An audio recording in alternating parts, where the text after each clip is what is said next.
सबको सादर जय जिनेन्द्र।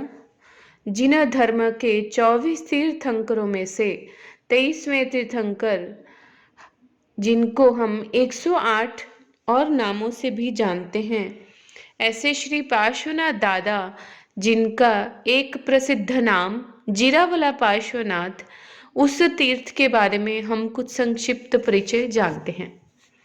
जीरावल गांव के नाम पर पार्श्वनाथ स्वामी जी का यह जीरावला पार्श्वनाथ नाम प्रसिद्ध हुआ। तीर्थ अनेकों हैं और तीर्थ में तीर्थंकरों की प्रतिमाएं भी अनेकों होती हैं, परंतु जीरावला पार्श्वनाथ एक अलौकिक है, क्योंकि पार्श्वनाथ स्वामी जी के समय की अगर कोई प्रतिमा वर्तमान में विद्यमान है तो केवल जीरावला पार्श्वनाथ जी हैं। इस प्रतिमा जी के नीचे पद्मावती माँ है, ऊपर नाग के फन हैं। भगवती देवी पद्मावती ने जीरावला पार्श्वनाथ प्रभु को अपने मस्तक पर धारण किया हुआ है। यह प्रतिमा बालू और दूध से बनी है, जो कि असंभव है, लेकिन दैवीय शक्ति की प्रबल इच्छा होने से यह प्रतिमा निर्मित हुई। यह प्रतिमा पार्श्वनाथ स्वामी जी के प्रथम गणधर श्री शुभ दत्त स्वामी जी द्वारा अंजन श्लाघ और प्रतिष्ठित है। वहां पर एक जीरावल नाम का छोटा सा गांव है। यह गांव आबू पहाड़ की पश्चिम दिशा से 24 माइल की दूरी पर है। गांव की कुल आबादी 700 से 800 के लगभग है, जिसमें 10 से 11 घर महाजन जाति के अभी भी मौजूद हैं।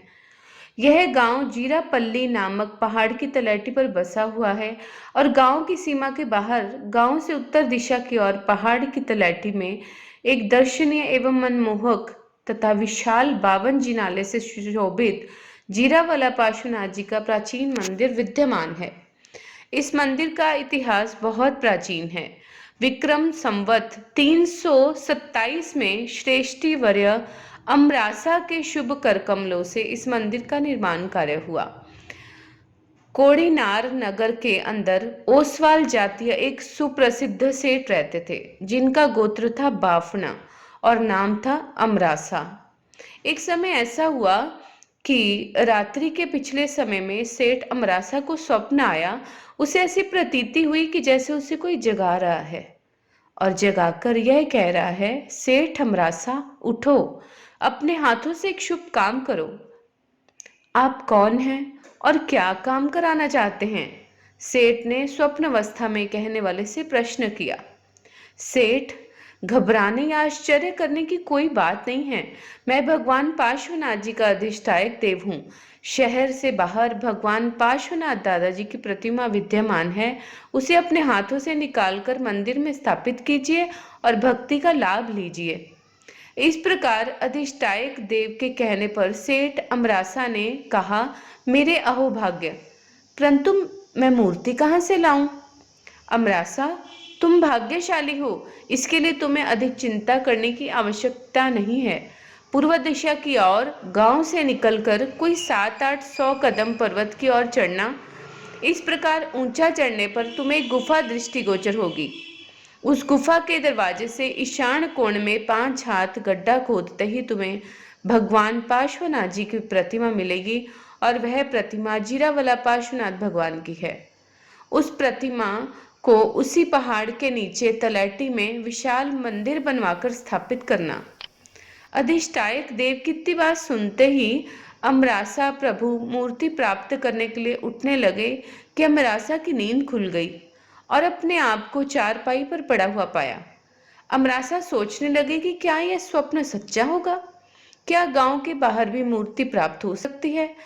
इत्यादि कल्प विकल्प में देखा तो दिन होने ही वाला था। निश्चय किया कि यहाँ पर विराजमान गुरुदेव जैनाचार्य देव सुरीश्वर जी महाराज से इसे स्वप्न का फल पूछना चाहिए। पंच महाव्रतधारी मुनिराज जैनाचार्य देव सुरीश्वर जी महाराज अपने 100 शिष्यों सहित ग्रामानुग्राम विहार करते हुए यहाँ पधारे थे। प्रातः काल होते ही सेठ अमरासा उन्हीं से स्वप्न का निर्णय कराने के लिए चल पड़े।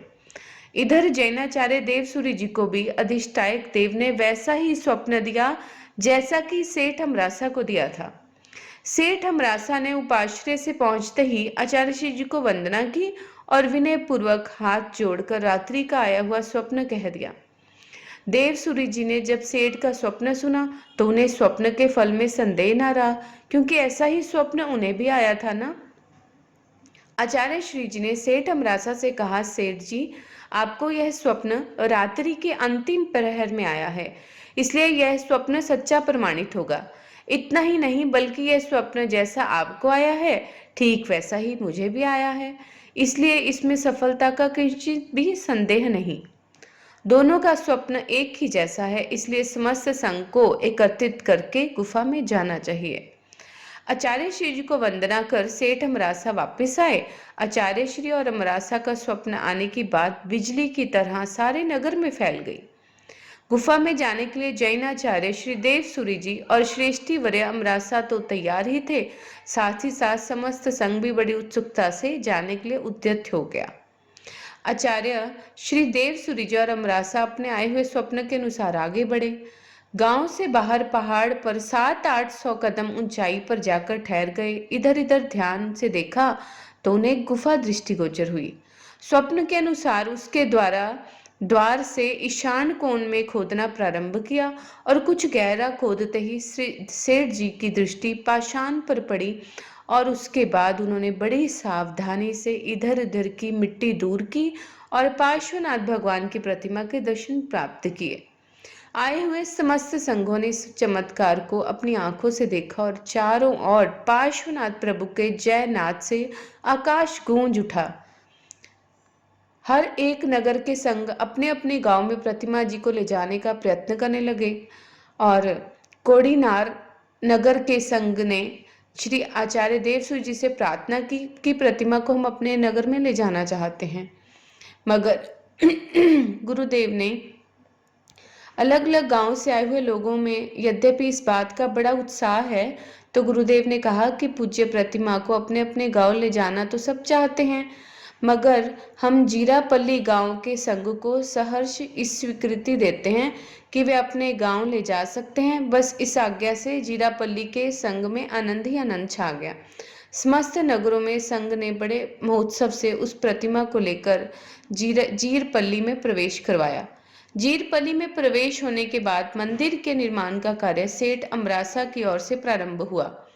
दूर देशांतर से मंदिर का निर्माण कराने के लिए कारीगर बुलवाए गए और 4 साल तक लगातार इस मंदिर का काम चलता रहा। एक कलापूर्ण मंदिर तैयार हो गया।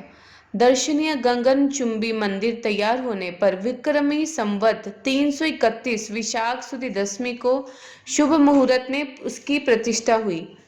प्रतिष्ठा होने के बाद अधिष्ठायक देव की पूर्ण कृपा से इस नगरी की कीर्ति चारों ओर फैलने लगी। इस तीर्थ पर नित्य प्रति नए नए चमत्कार देखने में आए।